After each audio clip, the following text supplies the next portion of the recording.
Era uma sexta-feira chuvosa quando Marcos pegou aquele pedido de comida que mudaria sua vida para sempre. Ele não tinha ideia de que, dentro daquela sacola comum de delivery, havia um bilhete desesperado que o transformaria em herói. O que começou como mais uma entrega rotineira se tornaria a história mais impactante que você vai ouvir hoje. Uma história sobre sinais invisíveis, coragem inesperada e como um simples gesto pode salvar uma vida. Se você gosta de histórias reais que restauram sua fé na humanidade, inscreva-se no canal e ative o sininho para não perder nenhum relato emocionante como este. Acredite, você vai querer acompanhar até o final. Marcos Rodrigues tinha 28 anos e trabalhava como entregador há 3 anos. Não era o emprego dos seus sonhos. Ele havia largado a faculdade de engenharia no 3º ano quando seu pai ficou doente, mas pagava as contas e lhe dava liberdade para cuidar da família. Naquela sexta-feira de outubro, a chuva caía forte sobre as ruas de Porto Alegre, transformando cada entrega em um desafio molhado e complicado. Eram exatamente 21h37 quando o aplicativo apitou. Marcos estava parado em frente a uma lanchonete no bairro Moinhos de Vento, protegendo-se debaixo de uma marquise enquanto esperava a chuva diminuir. O pedido era de um restaurante japonês a apenas 2 quarteirões dali, combinado especial, sopa miso, gyoza e um refrigerante. Destino: um apartamento no 10º andar de um prédio residencial no bairro Três Figueiras. Nada de extraordinário. Mais uma entre as 47 entregas que faria naquela semana. Ele correu até o restaurante, a água respingando em suas calças jeans já encharcadas. Kenji, o dono do estabelecimento, já tinha o pedido pronto. Molho extra, como pediram, disse ele, entregando a sacola térmica cuidadosamente embalada. Marcos agradeceu com um aceno e saiu novamente para a chuva, protegendo o pedido debaixo de sua jaqueta impermeável. O trânsito estava caótico. As ruas brilhavam com os reflexos dos semáforos e faróis, e Marcos precisou desviar de 3 alagamentos no caminho. Sua moto, uma Honda CG velha mas confiável, respondia bem às manobras. Ele conhecia cada rua daquela região como a palma da mão. Enquanto dirigia, pensava na conta de luz que venceria na segunda-feira e em como faria para juntar dinheiro suficiente para o tratamento contínuo do pai. 23 minutos depois, Marcos estacionou em frente ao edifício solar das Acácias, um prédio moderno de vidro e concreto que contrastava com os casarões antigos ao redor. Ele pegou a sacola, conferiu o número do apartamento, 1004, e entrou no saguão. O porteiro, um senhor de cabelos grisalhos, mal levantou os olhos do celular para liberar sua entrada. Marcos já conhecia aquela indiferença. Era tratado como invisível na maioria dos prédios de classe alta. O elevador subiu lentamente, parando no 3º, 5º e 8º andares para outras pessoas entrarem e saírem. Marcos se manteve em um canto, segurando a sacola contra o peito. Finalmente, o 10º andar. As portas se abriram para um corredor bem iluminado, com piso de mármore e quadros abstratos nas paredes. Apartamento 1004 ficava no final do corredor à esquerda. Foi quando ele notou algo estranho. Geralmente, quando se aproximava das portas, Marcos conseguia ouvir sons, televisões ligadas, conversas, música. Mas do apartamento 1004 não vinha absolutamente nada. Um silêncio denso e pesado. Ele tocou a campainha e esperou. Nada. Tocou novamente. Ainda nada. Checou o aplicativo. Sim, era aquele o endereço. A entrega estava marcada como deixar com o cliente. Não havia opção de deixar na portaria. Marcos estava prestes a ligar para o número registrado quando ouviu um som abafado vindo de dentro do apartamento. Parecia gemido. Ele encostou o ouvido na porta. Silêncio novamente. Talvez tivesse imaginado.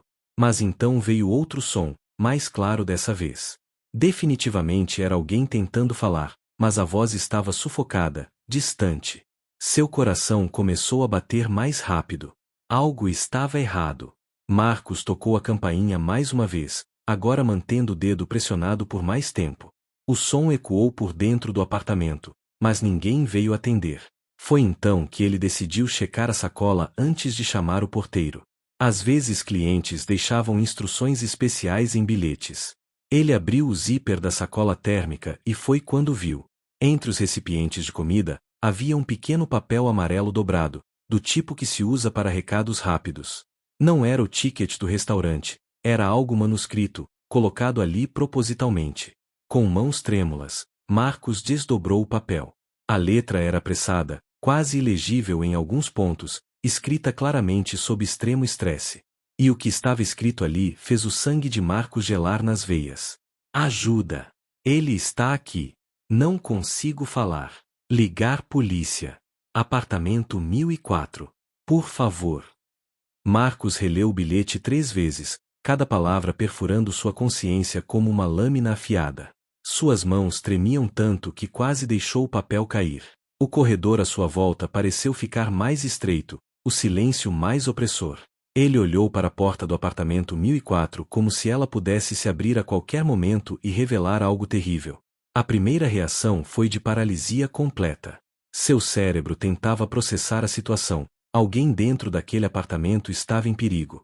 Alguém havia conseguido, de alguma forma desesperada, colocar aquele bilhete no pedido de comida. Mas como? No restaurante? Impossível. Kenji havia preparado o pedido normalmente. Então a pessoa estava no apartamento quando fez o pedido e... Deus! Marcos nem queria pensar nas possibilidades. Ele está aqui, dizia o bilhete. Um sequestro? Uma situação de violência doméstica? Um assalto em andamento? As possibilidades giravam em sua mente como um carrossel macabro. E a responsabilidade agora caía sobre seus ombros. Se ele ignorasse aquilo e fosse embora, o que poderia acontecer? Mas se ele se envolvesse, poderia estar se colocando em perigo. E se fosse uma pegadinha? E se? Não. Ele olhou novamente para a letra desesperada, para as palavras mal escritas que gritavam terror silencioso. Aquilo era real. Alguém precisava de ajuda. Marcos deu 2 passos para trás, afastando-se da porta, e com mãos trêmulas pegou seu celular. Discou 190. Cada segundo de espera parecia uma eternidade. Finalmente, uma voz feminina atendeu. Brigada Militar, em que posso ajudar? Eu sou entregador de comida, Marcos sussurrou, tentando manter a voz baixa. Estou em um prédio, vim fazer uma entrega, e encontrei um bilhete pedindo ajuda. A pessoa diz que tem alguém com ela, que ela não pode falar, e pediu para chamar a polícia. A atendente imediatamente mudou o tom de voz, tornando-se mais direta e profissional. Qual o endereço exato? Marcos forneceu todas as informações, o nome do prédio, a rua, o número do apartamento. A atendente fez mais perguntas. Ele havia visto alguém? Ouviu algo? Havia sinais de luta? Marcos contou sobre o som abafado, sobre o silêncio estranho, sobre como ninguém atendia a campainha. Senhor, preciso que o senhor saia do corredor imediatamente, a atendente instruiu. Desça até a portaria e aguarde lá. Uma viatura está a caminho. Não tente entrar no apartamento ou fazer contato novamente. Está me entendendo? Sim, Marcos respondeu, já caminhando rapidamente de volta para o elevador. Mas antes de pressionar o botão, ele hesitou. E se a pessoa lá dentro estivesse em perigo imediato? E se não houvesse tempo? O elevador estava no térreo. A escada de emergência ficava do outro lado do corredor. Cada segundo contava. Foi quando ele ouviu novamente. Um som mais alto dessa vez, vindo do apartamento 1004. Parecia um objeto pesado sendo arrastado, seguido por um grito abafado, definitivamente feminino. Marcos sentiu seu estômago revirar. Alguém estava sendo machucado ali dentro, naquele exato momento. Ele não pensou. Apenas agiu. Em vez de esperar o elevador ou descer correndo, Marcos voltou correndo para a porta do 1004 e começou a gritar: Polícia! Abra a porta! A polícia está chegando! Ele bateu na porta com força, fazendo o máximo de barulho possível. Abram essa porta agora! Por dentro, o caos se instalou. Marcos ouviu passos rápidos, algo caindo, vozes alteradas, uma masculina e uma feminina. A porta de um apartamento vizinho se abriu, e uma mulher idosa apareceu assustada. O que está acontecendo? Chame a polícia. Apartamento 1004. Marcos gritou para ela, sem parar de bater na porta. Alguém precisa de ajuda aqui. Outras portas começaram a se abrir. Um homem de roupão saiu do 1002. 2 adolescentes espiaram pelo 1006. Marcos continuou gritando, batendo, fazendo todo o escândalo possível. Se havia alguém em perigo ali dentro, pelo menos agora havia testemunhas. Pelo menos agora quem quer que estivesse ameaçando a vítima saberia que não estava mais sozinho. Então a porta se abriu. Um homem alto, de cerca de 40 anos, cabelos escuros e suados, olhos vermelhos e expressão furiosa apareceu na fresta. O que você quer? Ele rosnou, bloqueando a visão do interior do apartamento com seu corpo. Marcos recuou instintivamente, mas manteve-se firme. Entrega de comida, ele disse, sua voz traindo apenas um pouco do medo que sentia. E a polícia está chegando. A expressão do homem mudou. Confusão primeiro, depois algo que parecia cálculo. Polícia? Por quê? Eu não chamei nenhuma polícia. Não foi o senhor que chamou, Marcos respondeu, consciente dos vizinhos observando, consciente de que precisava ganhar tempo até a viatura chegar. No fundo do apartamento, ele conseguiu ver um sofá virado, uma mesa de centro quebrada, e o que parecia ser uma mancha de sangue no tapete claro. E então ele a viu. Uma mulher, sentada no chão encostada na parede, com o rosto parcialmente coberto pelas mãos. Mesmo de longe, Marcos conseguiu ver os hematomas em seus braços, o sangue escorrendo de seu nariz. O tempo pareceu congelar naquele instante. Marcos e o homem se encaravam na porta entreaberta do apartamento 1004, enquanto os vizinhos formavam uma pequena audiência atônita no corredor. A mulher no fundo do apartamento levantou a cabeça lentamente, e mesmo através da distância e da penumbra, Marcos conseguiu ver o terror absoluto em seus olhos inchados. O homem percebeu o olhar de Marcos e tentou fechar a porta. Olha, houve um mal-entendido aqui, mas já está tudo resolvido. Não precisamos de polícia nem de... A polícia já está vindo, Marcos interrompeu, plantando o pé firmemente entre a porta e o batente. Não sabia de onde vinha aquela coragem, talvez da adrenalina, talvez da imagem daquela mulher machucada que agora estava gravada em sua mente. E esses vizinhos todos viram. Todo mundo aqui viu. Foi uma jogada arriscada mas inteligente.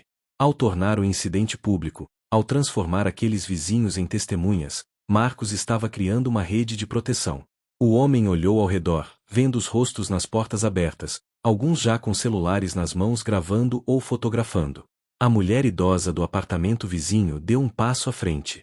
Eu já liguei para a polícia também, ela disse com voz firme, segurando seu telefone. Eles disseram que já tem uma viatura a caminho. O homem na porta começou a entrar em pânico visível. Suas mãos tremiam, seu rosto alternava entre vermelho de raiva e pálido de medo. Vocês não entendem, nós só tivemos uma discussão de casal, nada grave, ela está bem, não é, Amanda? Ele virou-se para dentro, quase gritando. Diz para eles que você está bem. Amanda. Agora a vítima tinha um nome. Marcos viu a mulher tentar falar, mas só conseguiu produzir um som estrangulado. Ela estava claramente aterrorizada, incapaz de desafiar o homem abertamente enquanto ele ainda estava ali. Então Marcos percebeu algo crucial. Em sua mão direita, escondida parcialmente atrás de seu corpo, o homem segurava algo. Um objeto escuro, metálico. O coração de Marcos disparou quando reconheceu o formato. Era uma faca de cozinha. Ele está armado, Marcos disse alto o suficiente para todos ouvirem, dando mais um passo para trás. Ele tem uma faca. O corredor explodiu em sussurros alarmados. Algumas pessoas recuaram para dentro de seus apartamentos. O homem de roupão pegou seu celular e começou a discar. A mulher idosa, porém, não se moveu, permanecendo como um pequeno general corajoso protegendo seu território. Coloca essa faca no chão, ela ordenou com uma autoridade surpreendente. Agora! A polícia está chegando e você só vai piorar sua situação. O homem, que eles descobririam depois se chamar Diego Ferreira, 42 anos, corretor de imóveis, olhou para a faca em sua mão como se só agora percebesse que a estava segurando. Seu rosto contorceu em uma expressão de desespero e raiva. Por um momento terrível, Marcos pensou que ele fosse avançar, fazer algo violento e irrecuperável. Mas então veio o som da salvação, sirenes. Distantes ainda, mas se aproximando rapidamente.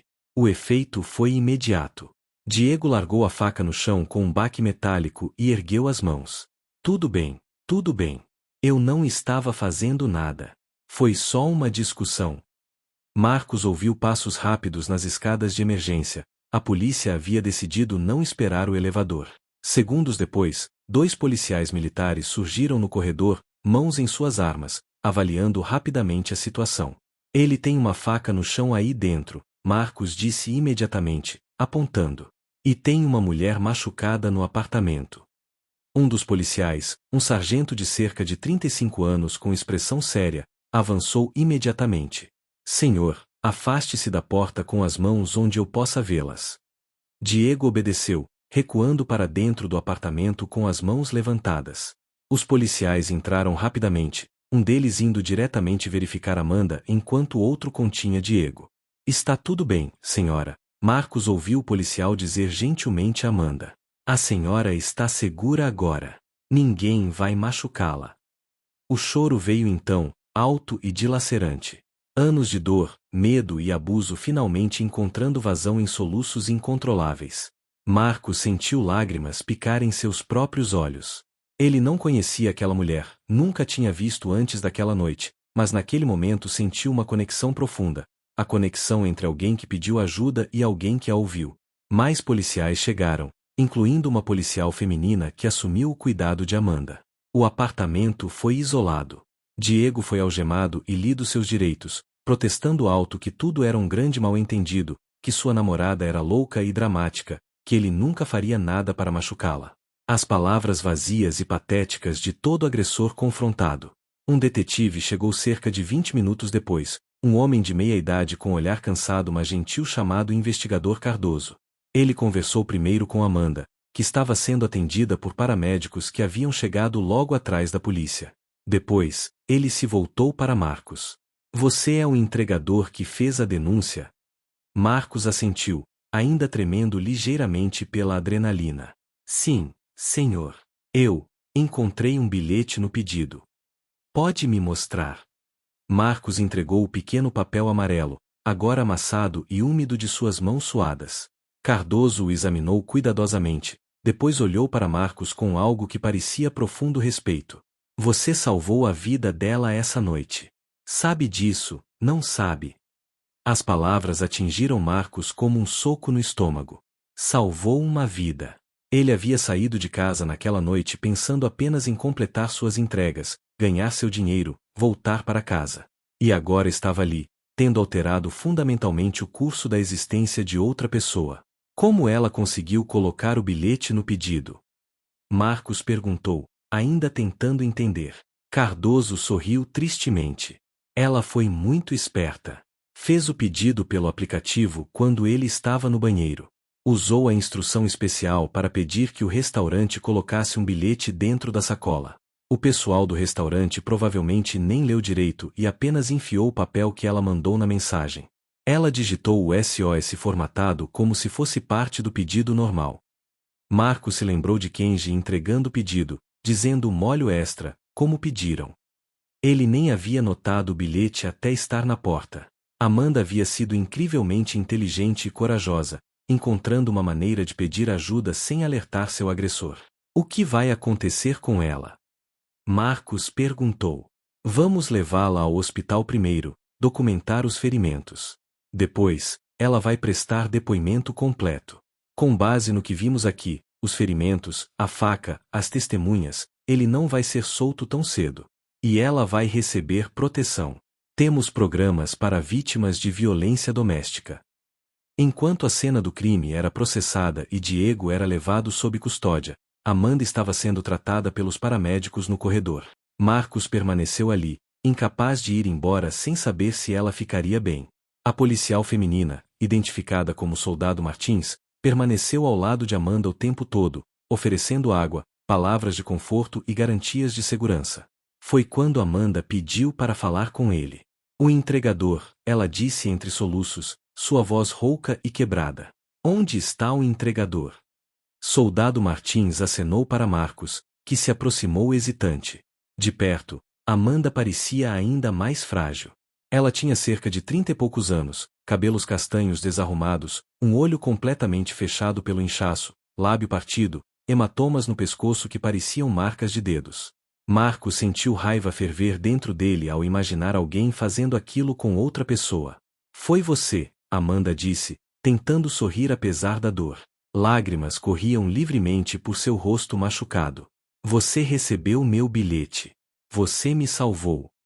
Marcos se ajoelhou para ficar no nível dela, sua própria voz falhando. Você foi muito corajosa. Você encontrou uma maneira de pedir ajuda. Você se salvou. Amanda balançou a cabeça violentamente. Eu tentei tanto. Tantas vezes. Mas ele tomava meu telefone, lia minhas mensagens, isolava eu de todos. Minha família nem sabe onde eu moro agora. Eu não tinha como pedir ajuda sem que ele descobrisse. E então ela contou sua história, entre pausas para respirar e lágrimas que não paravam. Uma história que, tragicamente, Marcos descobriria ser mais comum do que jamais imaginara. Amanda conheceu Diego há 4 anos em uma festa de amigos. Ele era charmoso, bem-sucedido, atencioso. Os primeiros 6 meses foram perfeitos: flores, jantares românticos, declarações de amor. Ele parecia o homem dos sonhos. Mas então as coisas começaram a mudar, tão gradualmente que Amanda mal percebeu. Primeiro foram os ciúmes. Diego começou a questionar suas roupas, suas amizades, suas saídas. Ele dizia que era porque me amava muito, Amanda explicou. Que tinha medo de me perder. Eu achei até romântico no começo. Como eu fui idiota. Depois vieram as críticas. Seu cabelo não estava bonito, ela estava engordando, deveria se arrumar mais, sorria demais para outros homens. Pequenos comentários que minavam sua autoestima gota a gota. Então vieram os pedidos para cortar contato com amigas que não prestavam, com familiares que não o respeitavam. Minha mãe não gostou dele desde o início, Amanda disse, a voz carregada de arrependimento. Ela tentou me avisar, mas eu não escutei. Pensei que ela não entendia nosso amor, que era implicância. Ele me convenceu a cortar contato com ela, disse que ela estava tentando nos separar. Foram 2 anos de isolamento gradual até Amanda estar completamente sozinha, sem rede de apoio, dependente emocional e financeiramente de Diego. Ele havia convencido ela a deixar o emprego de professora que amava, dizendo que poderia sustentá-la, que ela não precisava trabalhar. Mas era para me controlar, Amanda percebeu tarde demais. Sem dinheiro próprio, sem onde ir. A primeira vez que ele bateu nela foi há 1 ano. Uma discussão boba sobre o jantar não estar pronto quando ele chegou em casa. Ele deu um tapa em seu rosto, depois caiu em prantos pedindo desculpas, dizendo que estava estressado, que nunca mais aconteceria, que ele a amava tanto. Amanda acreditou. Quis acreditar. Mas aconteceu novamente. E novamente. Cada vez mais frequente, cada vez mais violento. Socos, chutes, estrangulamento. Ele quebrava seus objetos pessoais, isolava ela ainda mais, monitorava cada minuto do seu dia. Amanda tentou sair 3 vezes. Uma vez ele a encontrou na casa de uma conhecida e a arrastou de volta, machucando a amiga no processo. Outra vez ele ameaçou se matar se ela o deixasse. Na terceira, ele a trancou no apartamento por 1 semana. Ele tomava meu telefone todas as noites, Amanda continuou. Verificava tudo, ligações, mensagens, histórico de internet. Ele até instalou câmeras no apartamento. Eu não tinha como pedir ajuda sem que ele descobrisse. Eu tentei uma vez esconder uma mensagem no aplicativo do banco, pensando que ele não checaria lá. Ele checou. Me deu a pior surra da minha vida. Naquela noite fatídica, Diego havia chegado em casa bêbado e furioso por causa de um negócio que havia dado errado. Ele começou a acusar Amanda de estar interessada no porteiro, uma acusação absurda que Amanda tinha aprendido a nunca contestar porque contradizê-lo só piorava tudo. Mas dessa vez foi diferente. Ele estava mais violento que nunca, falando coisas que sugeriram que poderia matá-la dessa vez. Quando ele foi ao banheiro, eu vi o telefone dele na mesa, Amanda disse. Ele estava tão bêbado que esqueceu de levá-lo. Eu sabia que tinha segundos.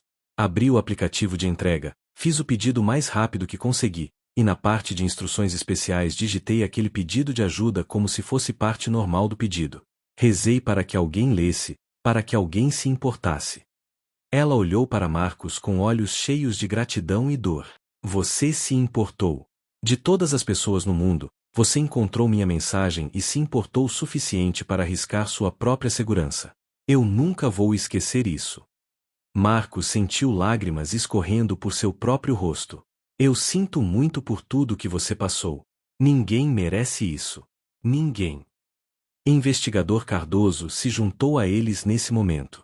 Amanda, vamos levá-la ao hospital agora. Precisamos documentar seus ferimentos e fazer exames. Soldado Martins vai acompanhá-la o tempo todo. Depois conversamos sobre os próximos passos: abrigo temporário, medida protetiva, processo criminal. Você não está mais sozinha, entende? Temos pessoas e recursos para ajudá-la. Amanda sentiu, deixando os paramédicos ajudá-la a se levantar. Antes de entrar na maca, ela segurou a mão de Marcos mais uma vez. Obrigada, ela sussurrou. Obrigada por me ver quando eu era invisível. Marcos finalmente deixou o prédio às 23h47, mais de 2 horas depois de ter chegado para aquela que deveria ser uma entrega simples de 15 minutos. Ele caminhava em um estado de choque quase etéreo, seu corpo operando no piloto automático enquanto sua mente ainda processava tudo o que havia acontecido.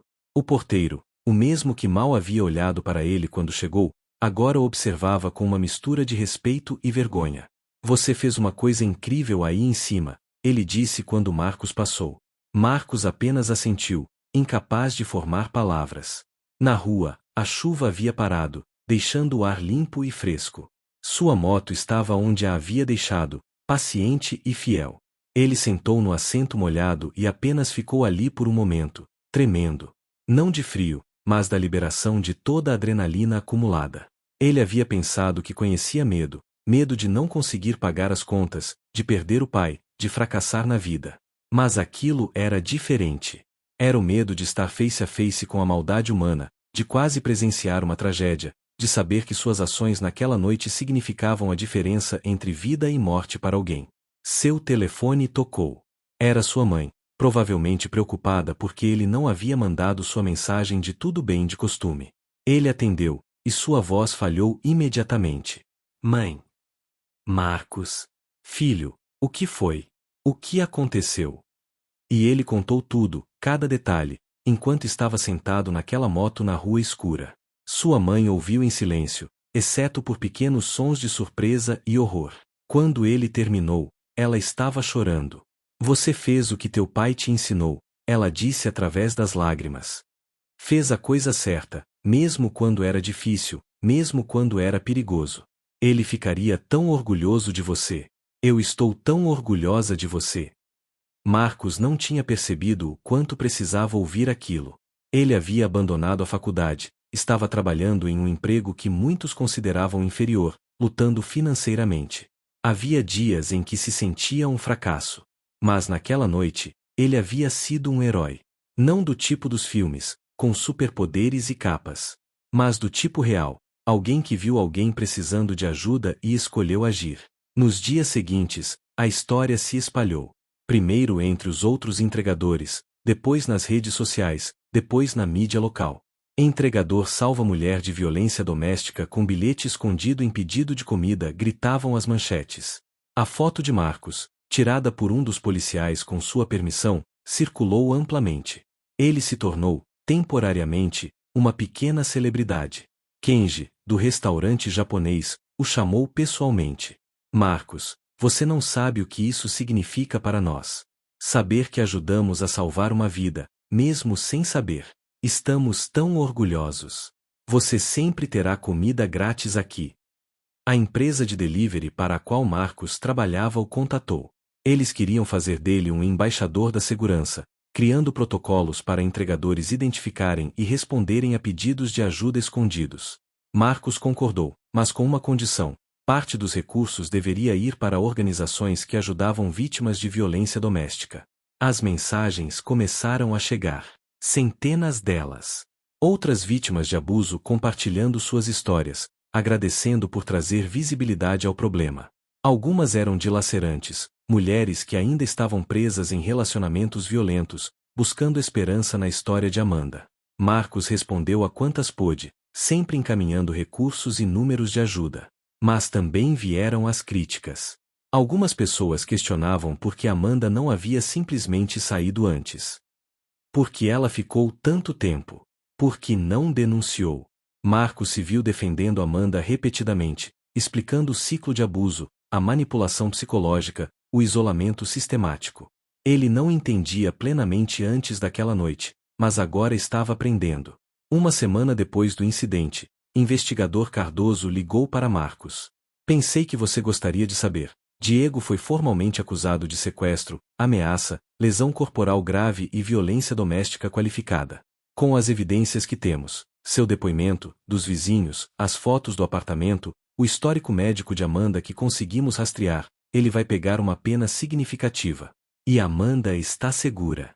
Ela está em um abrigo protegido, recebendo terapia, e já reconectou com a família. Ela está bem? Marcos perguntou, a voz carregada de preocupação genuína por alguém que havia conhecido por apenas alguns minutos mas que havia mudado sua vida para sempre. Ela está no caminho de estar bem, Cardoso respondeu cuidadosamente. Recuperação de abuso não é linear. Vai levar tempo. Mas pela primeira vez em anos, ela tem esperança. E ela pediu para eu te passar um recado. Obrigada por me ensinar que ainda existem pessoas boas no mundo. Marcos teve que limpar as lágrimas antes de responder. Pode dizer a ela que ela me ensinou a mesma coisa. Que ela foi a pessoa corajosa, não eu. Mas a coragem de Marcos naquela noite teve efeitos que se espalharam muito além de Amanda. A vizinha idosa, Dona Beatriz, começou um grupo de vigilância no prédio. Os moradores agora prestavam atenção aos sinais de violência doméstica, aos sons estranhos, aos vizinhos que de repente desapareciam ou pareciam isolados. O edifício solar das Acácias nunca mais seria o mesmo. Aquele lugar onde todos viviam em suas bolhas individuais, ignorando uns aos outros, havia se transformado em uma comunidade. O porteiro agora cumprimentava cada pessoa pelo nome. Os vizinhos conversavam nos elevadores. Havia um senso de responsabilidade coletiva, de cuidar uns dos outros. E não foi só ali. Outros restaurantes e empresas de delivery começaram a implementar protocolos semelhantes. Alguns criaram códigos que vítimas podiam usar em pedidos para sinalizar perigo. Mande molho extra poderia significar preciso de ajuda. Sem gelo poderia significar ligue para a polícia. Eram códigos simples que podiam salvar vidas. Marcos voltou ao seu trabalho normal, mas algo havia mudado nele permanentemente. Cada entrega agora tinha um significado diferente. Ele prestava atenção aos detalhes, portas que pareciam marcadas, sons estranhos, expressões de medo. Ele treinava outros entregadores sobre sinais de alerta. Tornará-se, sem planejar, um defensor. 3 semanas após aquela noite chuvosa, Marcos estava fazendo entregas quando recebeu uma mensagem de um número desconhecido. Oi Marcos, é a Amanda. Investigador Cardoso me deu seu número, espero que não se importe. Queria que você soubesse que consegui um emprego novo. Vou voltar a ensinar. Comecei terapia. E hoje, pela primeira vez em anos, eu ri. Eu realmente ri. Obrigada por me dar a chance de ter uma vida novamente. Marcos teve que encostar a moto porque suas mãos estavam tremendo muito para dirigir com segurança. Ele respondeu, você sempre mereceu ter uma vida plena e feliz. Estou tão feliz por você. Continue forte. Ele guardou aquela mensagem. Nos dias difíceis, quando o dinheiro estava curto e ele se sentia desanimado, ele relia aquelas palavras. Obrigada por me dar a chance de ter uma vida novamente. Ele havia feito diferença. Uma pessoa, uma noite, uma escolha de agir em vez de ignorar, e uma vida inteira havia sido salva. 6 meses depois, em uma manhã fria de abril, Marcos se encontrou sentado em um tribunal, esperando para testemunhar no julgamento de Diego Ferreira. Ele havia recebido a intimação 2 semanas antes e ficou nervoso desde então. Testemunhar significava reviver aquela noite, enfrentar o homem que tinha quase matado Amanda. O tribunal estava cheio. Além dos advogados e do júri, havia jornalistas, ativistas de direitos das mulheres e familiares de Amanda. Marcos viu a mãe dela, uma senhora de cabelos grisalhos que não parava de torcer um lenço entre os dedos. Elas nunca tinham se conhecido. Amanda havia sido isolada de sua família por tanto tempo. Quando Amanda entrou, Marcos mal a reconheceu. Ela estava completamente diferente da mulher quebrada que ele havia visto naquele corredor. Seu cabelo estava cortado curto, ela usava um terno formal, e havia uma força em seus olhos que não estava lá antes. Ainda assim, Ele podia ver o tremor em suas mãos, a maneira como ela evitava olhar para onde Diego estava sentado. Diego, por outro lado, parecia ter envelhecido anos. Magro, pálido, com olheiras profundas. Ele não parecia mais o homem ameaçador da porta do apartamento. Parecia pequeno, patético. Mas Marcos sabia que aparências enganavam. Pessoas como Diego eram perigosas precisamente porque podiam parecer normais, até charmosas, quando queriam. O promotor, Dr. Henrique Silveira, chamou Marcos como primeira testemunha. Com pernas trêmulas, Marcos se levantou e caminhou até o estrado. Ele jurou dizer a verdade, toda a verdade, nada além da verdade. Senhor Rodrigues, o promotor começou, pode nos contar, com suas próprias palavras, o que aconteceu na noite de 23 de outubro do ano passado. E Marcos contou. Cada detalhe, a chuva, a entrega rotineira, o silêncio estranho, o bilhete, a decisão de chamar a polícia, os sons de luta, sua escolha de fazer barulho e criar testemunhas. Ele falou sobre a porta se abrindo, sobre ver Diego com a faca, sobre ver Amanda machucada no fundo do apartamento. E por que você não simplesmente foi embora? O promotor perguntou. Você havia chamado a polícia. Eles estavam a caminho. Por que você arriscou sua segurança permanecendo? Marcos pensou cuidadosamente antes de responder. Porque eu ouvi ela gritando. E eu pensei, e se eu for embora e algo acontecer antes da polícia chegar? Eu nunca me perdoaria. Então fiz barulho, acordei os vizinhos, fiz com que ele soubesse que não estava mais sozinho com ela. Criei testemunhas. Você tinha medo. Sim, Marcos admitiu. Eu estava apavorado. Mas ela estava mais assustada que eu. E ela precisava de alguém que não tivesse medo de fazer a coisa certa. O defensor de Diego, um advogado elegante chamado Dr. Monteiro, se levantou para o contra-interrogatório. Marcos sabia que isso viria. Ele havia sido avisado pelo promotor que a defesa tentaria desacreditar seu testemunho. Senhor Rodrigues, o advogado começou com um sorriso que não alcançava seus olhos. Você não acha possível que tenha interpretado mal a situação? Que o que viu poderia ter sido apenas uma discussão doméstica acalorada. Marcos olhou diretamente para ele. Discussões não deixam uma mulher com olho roxo, lábio partido, e marcas de estrangulamento no pescoço. Discussões não envolvem facas. Mas você não viu meu cliente machucando a senhorita Santos, viu? Você não presenciou nenhum ato de violência. Você apenas viu o resultado de algo que poderia ter sido acidental. Eu vi uma mulher aterrorizada, Marcos respondeu firmemente. Eu li um bilhete pedindo ajuda. Eu ouvi ela gritando. E eu vi seu cliente com uma faca.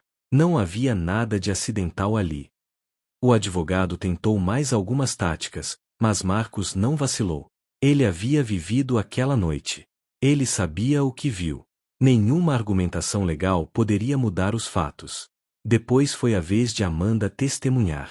Marcos observou do banco das testemunhas enquanto ela se levantava e caminhava até o estrado. Ela estava visivelmente nervosa, mas determinada. Sua voz tremeu quando jurou, mas se fortaleceu quando começou a contar sua história. Ela detalhou os 4 anos de abuso, o isolamento gradual, as primeiras agressões, o ciclo de violência e falsos pedidos de desculpas. Ela mostrou fotos antigas de outros ferimentos que havia escondido com maquiagem. Ela leu mensagens ameaçadoras que Diego havia enviado. Ela descreveu a noite em questão, como ele havia chegado bêbado, como a violência escalou, como ela pensou que fosse morrer. Por que você não saiu antes? O advogado de defesa perguntou, sua voz carregada de julgamento implícito. Amanda o encarou diretamente. Porque ele havia me convencido de que eu não valia nada sem ele. Porque ele me isolou de todos que poderiam me ajudar. Porque toda vez que tentei sair, ele me encontrou e a punição foi pior. Porque ele ameaçou matar a mim e minha família se eu o deixasse. Porque eu tinha medo. E eu estava certa em ter medo, ele quase me matou. O tribunal ficou em silêncio absoluto. Até o advogado de defesa pareceu momentaneamente sem palavras. Outras testemunhas seguiram. Os vizinhos que haviam saído no corredor. Soldado Martins, que falou sobre o estado de Amanda quando a encontrou. Investigador Cardoso, que apresentou as evidências fotográficas da cena. Um médico que documentou os ferimentos de Amanda. Um psicólogo especialista em violência doméstica que explicou o ciclo de abuso e por que as vítimas muitas vezes não conseguem sair. Diego não testemunhou em sua própria defesa. Seu advogado provavelmente o aconselhou contra isso. Em vez disso, a defesa tentou argumentar que Diego estava sob extremo estresse, que tinha problemas com álcool, que Amanda havia provocado a situação. Foram argumentos fracos e desesperados. Na fase final do julgamento, o promotor fez sua declaração de encerramento. Senhoras e senhores do júri, este caso é sobre poder e controle.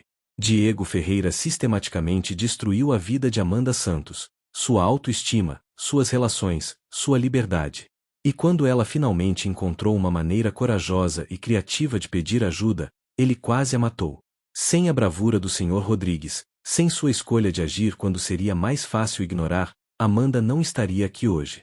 Diego Ferreira é perigoso. Ele é manipulador. E ele precisa ser responsabilizado pelo terror que infligiu. O júri deliberou por menos de 3 horas. Quando voltaram, o presidente do júri se levantou e leu o veredicto, culpado em todas as acusações.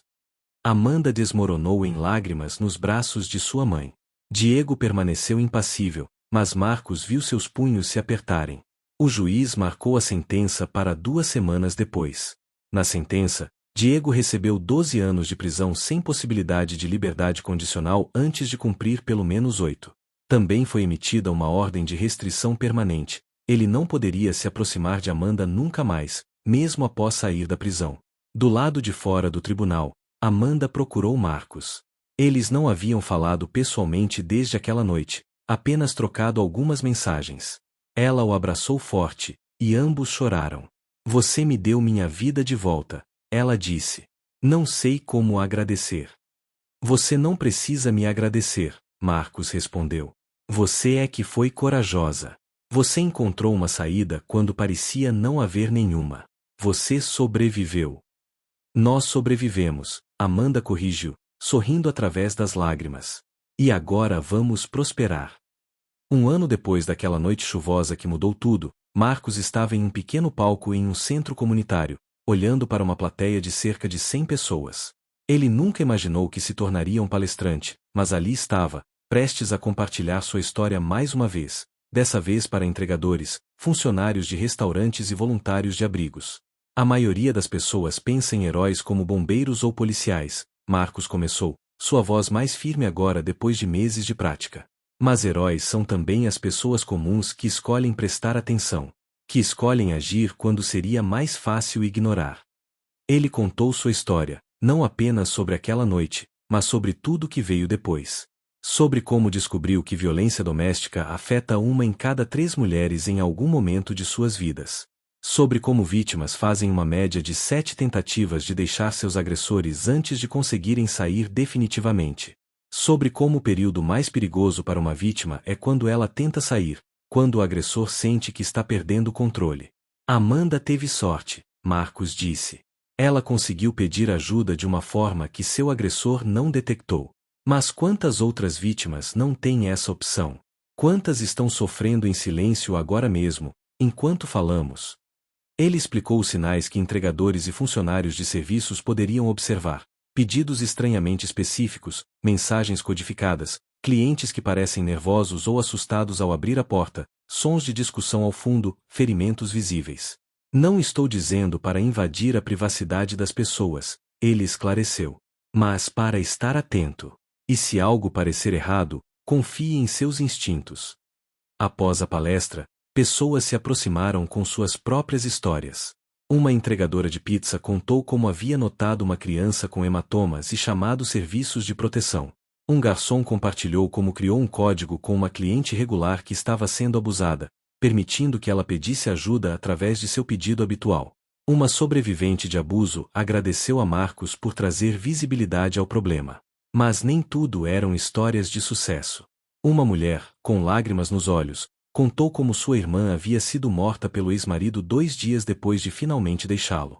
Se ao menos alguém tivesse prestado atenção, ela disse. Se ao menos alguém tivesse perguntado se ela precisava de ajuda. Marcos abraçou ela enquanto chorava em seu ombro, sentindo o peso de todas as Amandas que não tiveram sua chance. Para cada história com final feliz, havia dúzias de tragédias. Era um lembrete humilhante de que seu ato de coragem salvou uma vida, mas não podia salvar todas. Enquanto isso, Amanda estava construindo sua nova vida, um dia de cada vez. A terapia era intensa, 2 vezes por semana, trabalhando através de anos de trauma. Ela tinha pesadelos frequentes. Barulhos altos a faziam pular. Ela entrava em pânico em espaços fechados. O transtorno de estresse pós-traumático não desapareceria da noite para o dia. Mas havia progresso. Ela havia reconectado com sua mãe e irmão. Voltou a ensinar, começando com aulas particulares e eventualmente conseguindo uma posição em uma escola. Fez novos amigos, pessoas genuínas que a apoiavam. Começou a pintar novamente, um hobby que Diego havia ridicularizado e eventualmente proibido. Ela também se tornou ativista. Voluntariava em um abrigo para mulheres, compartilhando sua história e oferecendo esperança para aquelas ainda presas em ciclos de abuso. Ela sabia como era se sentir sem saída, sem esperança. E ela queria que outras mulheres soubessem que havia um caminho para fora, mesmo quando parecia impossível. Em uma das sessões de grupo no abrigo, uma jovem de 20 e poucos anos levantou a mão timidamente. Como você soube que era a hora de sair? Como você encontrou coragem? Amanda pensou cuidadosamente antes de responder. Eu não acho que encontrei coragem naquela noite. Acho que encontrei desespero. Eu estava convencida de que ia morrer. Então, de alguma forma, o medo de morrer ficou maior que o medo de tentar sair. E mesmo assim, não foi eu sendo corajosa, foi eu fazendo um pedido desesperado de ajuda e tendo a sorte incrível de alguém escutar.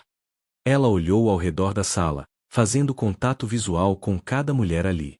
Mas aqui está o que aprendi: você não precisa esperar até estar prestes a morrer para pedir ajuda. Você merece ajuda agora. Seu abusador te convenceu de que você não vale nada, que você causou isso, que você merece isso. Mas são todas mentiras. São mentiras que ele te conta para manter controle sobre você. Uma mulher mais velha no fundo da sala começou a chorar silenciosamente. Amanda foi até ela e segurou sua mão. Eu sei que é assustador. Eu sei que parece impossível. Mas há pessoas que se importam. Há recursos. Há saídas. Você só precisa dar o primeiro passo, e haverá mãos estendidas para te ajudar no resto do caminho. Nem todas as mulheres naquela sala conseguiriam sair de suas situações. Estatisticamente, algumas voltariam para seus agressores, algumas múltiplas vezes. O ciclo de abuso é poderoso, as amarras psicológicas profundas. Mas se mesmo uma pessoa naquela sala encontrasse forças nas palavras de Amanda, valeria a pena. Marcos e Amanda se encontravam ocasionalmente para café, uma amizade improvável forjada em circunstâncias extraordinárias. Eles falavam sobre suas vidas, seus medos, suas esperanças. Amanda estava namorando alguém novo, lentamente, cuidadosamente, com muitas conversas com sua terapeuta sobre sinais de alerta. Marcos havia finalmente economizado dinheiro suficiente para o tratamento do pai e estava considerando voltar para a faculdade. Você já se pergunta, e se? Amanda perguntou uma vez. E se você não tivesse visto o bilhete? E se você tivesse simplesmente ido embora? Todo dia, Marcos admitiu. Mas então lembro que eu vi. Eu não fui embora. E você está aqui, viva, reconstruindo sua vida. Isso é o que importa. Amanda sorriu, um sorriso genuíno, o tipo que alcança os olhos. Você sabe o que é engraçado? Diego tentou me convencer por anos de que eu era fraca, que eu não podia sobreviver sem ele. Mas descobri que sou muito mais forte do que ele jamais seria. Sobreviver a ele, escapar dele, reconstruir minha vida, isso exigiu mais força do que ele tem em seu corpo inteiro. Você é uma das pessoas mais fortes que já conheci, Marcos concordou. E quero que saiba, se você precisar de qualquer coisa mesmo, eu estou aqui.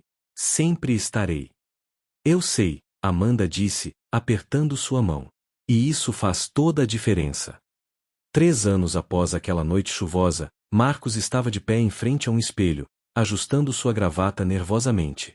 Era um evento formal, algo que ele normalmente evitaria, mas este era especial. Ele estava prestes a receber um prêmio de heroísmo civil do governo estadual, reconhecendo suas ações naquela noite de outubro. Sua mãe entrou no quarto, os olhos brilhando de orgulho. Seu pai estaria tão orgulhoso, ela disse, ajeitando a gravata que ele estava lutando para arrumar. Seu pai havia falecido 6 meses antes, depois de uma longa batalha contra o câncer. Mas havia vivido o suficiente para ver seu filho ser reconhecido como herói, para abraçá-lo e dizer o quanto estava orgulhoso. Eu sei, mãe, Marcos disse, piscando para conter as lágrimas. Eu só queria que ele estivesse aqui. Ele está, ela respondeu, tocando o coração de Marcos gentilmente. Sempre estará. No evento, Marcos ficou surpreso com a quantidade de pessoas presentes. Havia autoridades locais, representantes de ONGs, outros premiados. E no meio da multidão, ele viu um rosto familiar, Amanda, acompanhada de um homem que ele presumiu ser seu novo namorado, e sua mãe. Eles se abraçaram calorosamente. Amanda parecia radiante, completamente transformada da mulher quebrada que ele havia ajudado 3 anos antes. Eu não perderia isso por nada no mundo, ela disse. Não todos os dias que você pode ver seu herói pessoal ser reconhecido. Você é que é a heroína, Marcos insistiu, como sempre fazia. Eu só ajudei. Você fez o trabalho difícil de sobreviver e reconstruir. Então somos heróis um do outro, Amanda comprometeu com um sorriso. Quando chegou a hora de Marcos receber seu prêmio, o prefeito fez um discurso sobre coragem cívica e responsabilidade comunitária. Mas foi Amanda quem pediu para fazer a apresentação final. Ela subiu ao palco, segura e eloquente, e contou sua história, não apenas sobre aquela noite, mas sobre tudo. Sobre os anos de abuso, o isolamento, o desespero. E sobre o bilhete que havia mudado tudo. Marcos Rodrigues não tinha obrigação de fazer nada, ela disse, sua voz ressoando pelo auditório silencioso. Ele poderia ter ignorado aquele bilhete. Poderia ter entregado a comida e ido embora.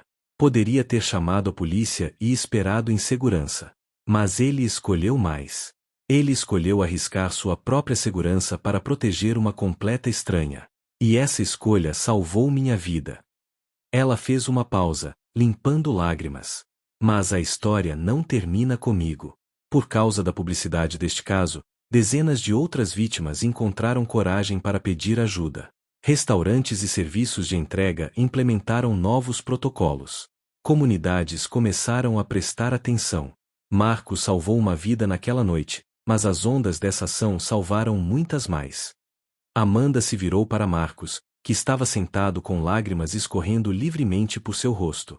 Marcos, você me ensinou que uma pessoa pode fazer diferença. Que bondade e coragem importam. Que vale a pena se importar. Obrigada por me dar a chance de estar aqui hoje. Obrigada por me dar a chance de viver. O auditório explodiu em aplausos de pé. Marcos subiu ao palco, aceitou o prêmio, uma placa elegante que ele sabia que sua mãe penduraria orgulhosamente na parede, e então fez seu próprio discurso. Eu aceito este prêmio não apenas por mim, mas em nome de todos os heróis silenciosos que escolhem agir quando veem algo errado. Os vizinhos que chamam a polícia quando ouvem sons de luta. Os professores que percebem sinais de abuso em seus alunos. Os amigos que não ignoram quando algo parece errado. Os profissionais de serviço que prestam atenção e se importam. Ele olhou para Amanda, sorrindo através das lágrimas. Amanda me chamou de herói, mas aqui está a verdade. Nós salvamos um ao outro. Ela me ensinou sobre coragem real, não o tipo que envolve grandes gestos, mas o tipo que significa acordar todo dia após um trauma e escolher continuar. Escolher reconstruir. Escolher confiar novamente. Isso é heroísmo real. Marcos virou-se para o público, sua voz ficando mais forte. Se há uma lição que espero que vocês levem desta noite, é esta. Prestem atenção. Se importem. Quando virem algo errado, façam algo. Não precisa ser grandioso. Pode ser só um telefonema. Uma pergunta gentil. Um momento de não olhar para o outro lado. Porque nunca sabemos quando aquele pequeno ato de coragem pode salvar uma vida. Nos anos seguintes, a história de Marcos e Amanda continuou a criar ondas. Protocolos de segurança foram implementados em toda a indústria de entrega. Códigos secretos foram estabelecidos em diversos serviços. O bilhete de Amanda, como ficou conhecido, inspirou campanhas de conscientização em todo o país. Amanda se tornou uma palestrante conhecida sobre violência doméstica, viajando por escolas e comunidades compartilhando sua história.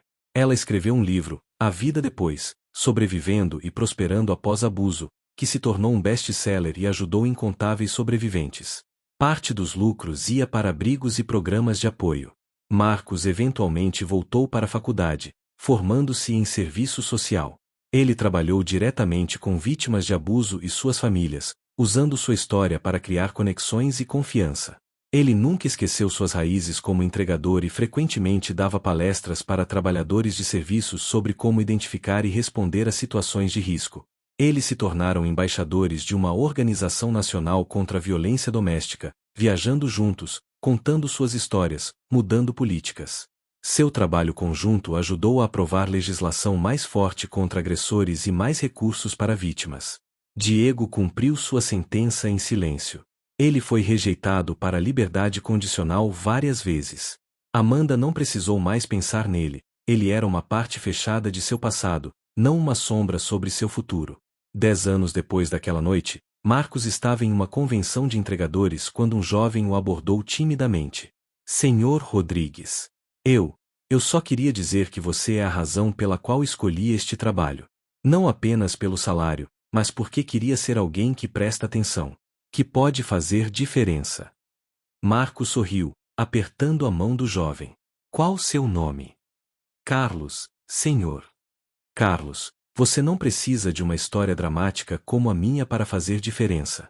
Todo dia, em cada entrega, você tem a chance de ser amável, de prestar atenção, de se importar. Isso é o que realmente importa. Naquela noite, de volta em seu hotel, Marcos recebeu uma mensagem de Amanda. Era uma foto dela em seu casamento. Ela havia finalmente se casado com Paulo, o homem gentil que conheceu 2 anos após escapar de Diego. Ela estava radiante em seu vestido de noiva, cercada por amigos e família, sorrindo um sorriso que iluminava a foto inteira. A mensagem dizia: 10 anos atrás, eu estava convencida de que minha vida havia acabado. Hoje me casei com o amor da minha vida. Começamos uma fundação para ajudar outras sobreviventes. Eu sou feliz, Marcos. Genuinamente, completamente feliz. E nada disso seria possível sem aquela noite chuvosa e um entregador que escolheu se importar. Obrigada por minha vida. Sempre. Marcos olhou para a foto por um longo tempo, lágrimas de felicidade escorrendo por seu rosto.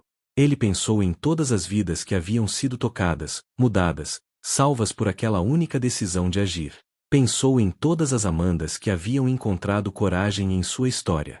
Pensou em todos os Marcuses que haviam escolhido não olhar para o outro lado. E ele percebeu, não era sobre ser herói. Era sobre ser humano.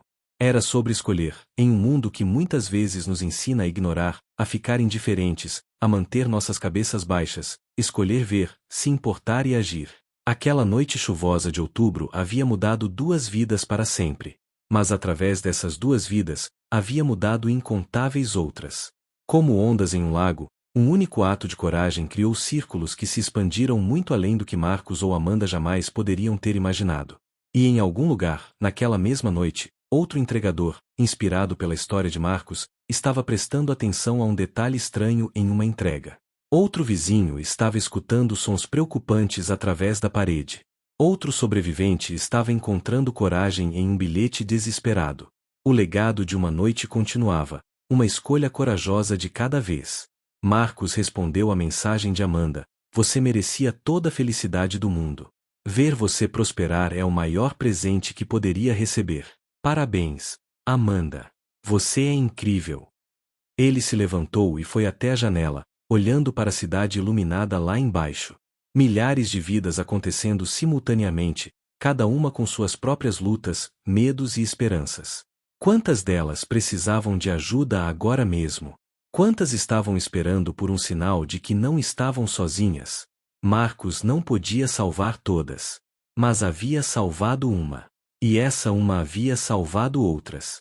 E aquelas outras salvariam mais. Era assim que o mundo mudava, não através de grandes revoluções, mas através de milhares de pequenos atos de coragem e bondade. Ele pegou seu telefone e postou em suas redes sociais, algo que fazia regularmente agora. 10 anos atrás hoje, uma mulher corajosa colocou um bilhete desesperado em um pedido de comida. Ela me ensinou que pedir ajuda é um ato de coragem, não fraqueza. E que prestar atenção pode salvar vidas. Se você está em uma situação de abuso, saiba que há saída. Há pessoas que se importam. Você não está sozinha. Ligue 180, Central de Atendimento à Mulher. A ajuda disponível. Minutos depois, as mensagens começaram a chegar. Algumas de pessoas agradecendo. Outras compartilhando suas próprias histórias. E algumas, as mais importantes, de pessoas pedindo ajuda pela primeira vez. Marcos respondeu cada uma pessoalmente, fornecendo recursos, números de telefone, palavras de encorajamento. Era trabalho que nunca terminava, mas trabalho que importava. Enquanto isso, do outro lado da cidade, Amanda dançava em seu casamento, cercada por amor e alegria. Ela havia sobrevivido ao inferno e emergido mais forte. Ela havia transformado sua dor em propósito, seu trauma em triunfo. E tudo porque, em uma noite chuvosa, um entregador de 28 anos chamado Marcos Rodrigues escolheu ler um bilhete, escolheu acreditar, escolheu agir. Uma vida salva. Um futuro criado. Um legado construído. Tudo começando com uma simples escolha: importar-se. Esta história nos lembra que heróis não usam capas, eles usam uniformes de entrega, vivem em apartamentos vizinhos, trabalham em restaurantes. Eles são pessoas comuns que fazem escolhas extraordinárias. Se você conhece alguém em situação de violência doméstica ou está passando por isso, ligue 180, Central de Atendimento Mulher, 24 horas, gratuito. Ligue 190, Polícia Militar em Emergências. Procure delegacias especializadas da mulher. Converse com pessoas de confiança. Busque abrigos e casas de apoio. Sinais de relacionamento abusivo. Isolamento de amigos e família. Controle financeiro excessivo. Ciúmes extremos e possessividade. Humilhações e críticas constantes. Ameaças e intimidação. Violência física de qualquer tipo. Controle sobre roupas, aparência, celular. Para quem quer ajudar, preste atenção aos sinais. Ofereça apoio sem julgamento. Não force a pessoa a sair antes que esteja pronta. Forneça informações sobre recursos disponíveis. Esteja presente, mesmo à distância. Se você foi inspirado por esta história, inscreva-se no canal para mais relatos que restauram a fé na humanidade. Compartilhe esta história. Ela pode salvar uma vida. Lembre-se, você pode ser o Marcos na vida de alguém. Basta escolher prestar atenção, se importar e agir.